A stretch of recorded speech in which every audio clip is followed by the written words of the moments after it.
2012 cannot be erased from the flood history of Kogi, where almost all local government areas had their unpleasant experience. Hundreds of people were displaced from their communities and homes, deaths were recorded, and farmlands were destroyed. Exactly 10 years after this massive flood again hit Kogi State, many persons and their properties across major communities are already victims. Kogi, Kotonkarfi, and Ibaji riverine areas have already been submerged.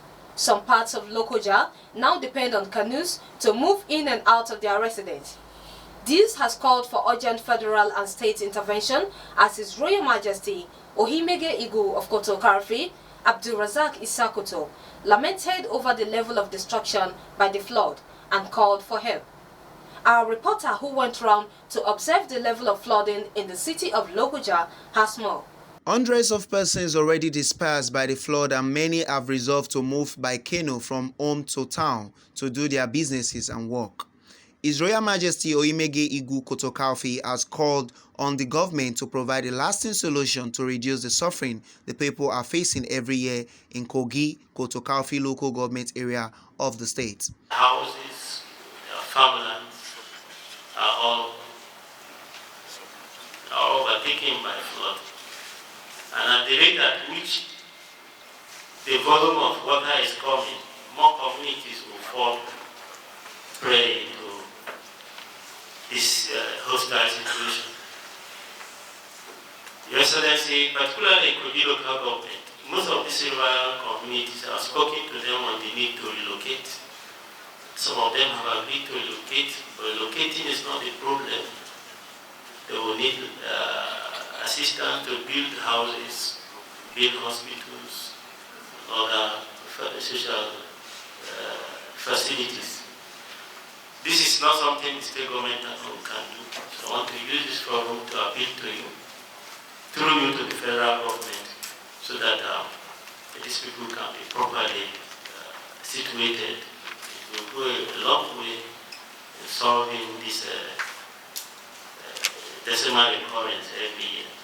In Ghana, the coordinator of Ebigo, Alex Onoja, commended Governor Yaya Bello for his proactive measures that he took before the flood got massive. Well, I want you to understand that this is a natural disaster because of the release of water from Lajo Dam in Adamawa Mountains in Cameroon. The influx of water coupled with the water from Kenji Dam and Shiroro Dam, the overfilling of water coming together in Kogi State as a confluence. So you should expect this.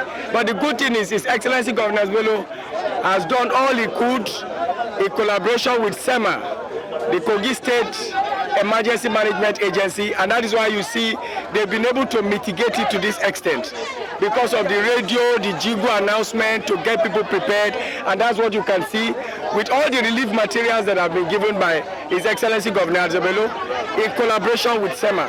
But what I can assure you is the situation is under control. One, our people are enlightened. Only yesterday, you notice we just rounded up the World Environmental Health Day.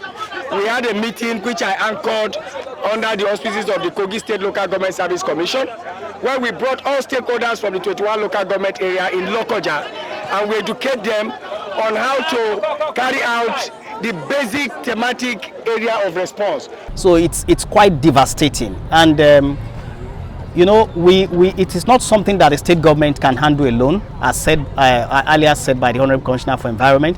It is something that requires the intervention of not only even the federal government but the international community. Kogi has a confluence of two of Africa's biggest rivers Niger and Benue, and you expect this kind of flooding every year. So it is quite devastating. That is why we are still calling on the federal government. You can see that so many houses, thousands of houses have been submerged now, and so the people are rendered homeless. Kabawa, Ganaja, and Adankolo are already being disturbed by the massive flooding. Matthias Ayodeji Peter reporting for MLC TV.